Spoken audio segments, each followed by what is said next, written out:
What inspired them to write their books? Can you hear me? Okay, cool. I read voraciously as a young person, but I never saw myself in the books that I was picking up as a disabled teen. I think it's funny that this book's original title was not Where You See Yourself, because this book literally was the book that I kind of wrote, the exact book that I wish I had at 17 and 18 years old.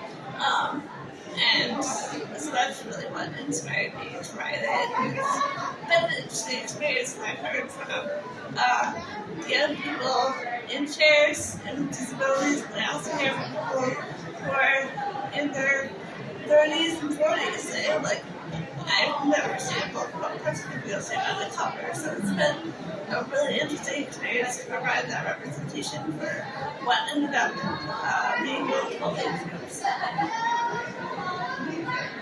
My story is about a boy who is smart but does not like to read, and how he kind of learns things through the books he reads.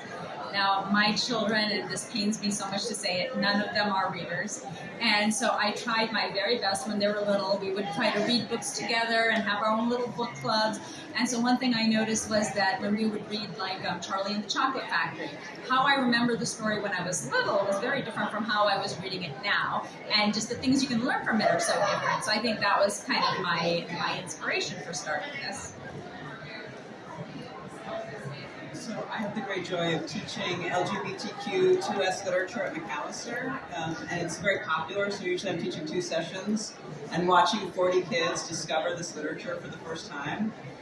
So Curious Minds involves a literary treasure hunt with some first-year college students having to read novels from lesbian history, figure out clues to find a treasure, because I wanted to give readers the same feeling that I had teaching my class, and like watching kids just light up about all of this history that they didn't know.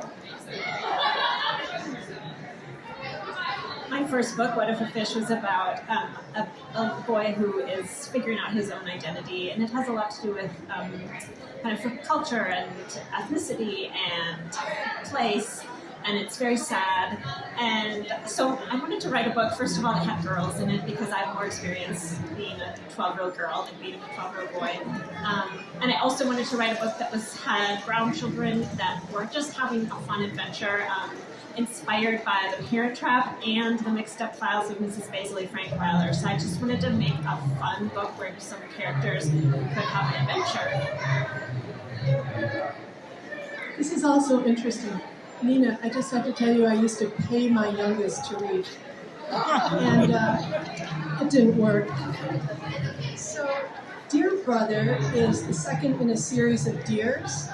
That began with Dear Sister.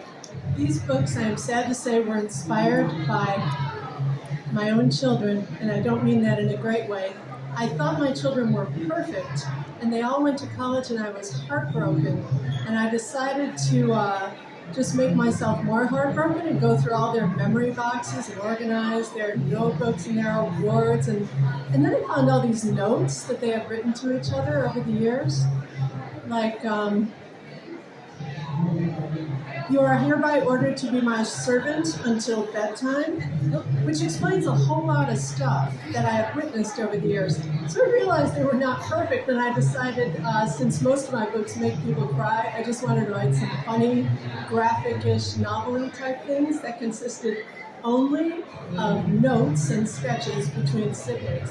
So Dear Brother is the continuation of a girl saying, I'll just read one page. Dear Brother, I'm writing this note of apology from my room where I've been sent to spend the rest of my life for referring to you as America's famous nothing. Signed, Sister. P.S. Oops, forgot the apology.